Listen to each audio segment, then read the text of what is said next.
Honduras is such a beautiful country. Breathtaking, really. We're not talking about the Honduras you see from the cruise ships that dock in Roatan, but the mainland where 9 million people live today. 20 years ago, Hope for Honduras came to help make a difference here. The whole country was growing and beginning to prosper despite the corruption and gangs. God was making a way in Honduras.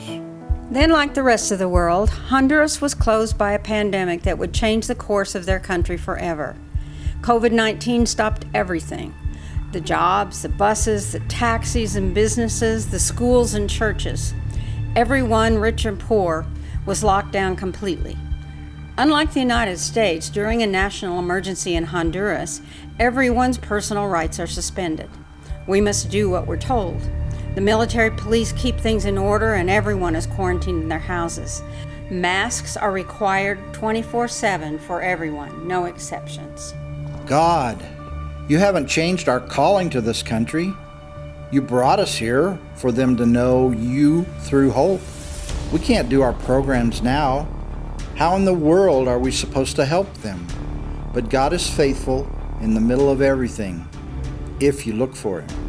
Education is one of the ways God has shown us to meet that calling. We have 100 students who needed to continue their studies, but the government had closed everything and we couldn't return to the Hope Center. We work in a poor area where the homes don't have the latest Wi-Fi and cable channels, and paying $5 a week for data on their cell phones uses money that is needed for food. Education as a priority is still a fairly new concept in these poor areas of Honduras, especially classes online. But God made a way. 2 weeks after the shutdown, the middle of March, Hope Academy was once again connected to every student in the program.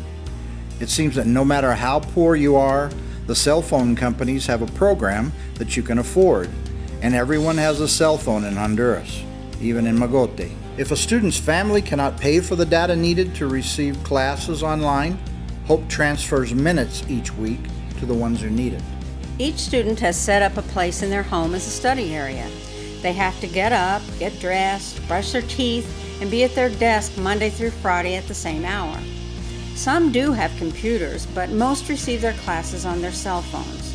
The supervisors present the assignments and projects each day individually through Zoom or WhatsApp. Most of the parents are doing a great job with this format, and we don't have to deal with discipline problems anymore. Hope Academy is required to report to the Ministry of Education each week to prove our students are actually receiving classes and studying in this new format. The parents and students send us great pictures and videos of their work each week. We've made the pivot and made it well. Homeschool is how Hope Academy is classified in Honduras because of our alternative curriculum of accredited Christian education. It's taken us 7 years of fighting every step of the way with the Ministry of Education to get our license.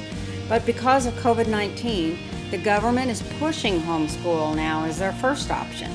Hope Academy just moved to the top of the list, and we are the example of what to do and how it can be successful. Only God can use for good what the devil meant for evil. One day, these students will lead their country. Teaching them who made the way for them is an important part of our curriculum. To God be the glory.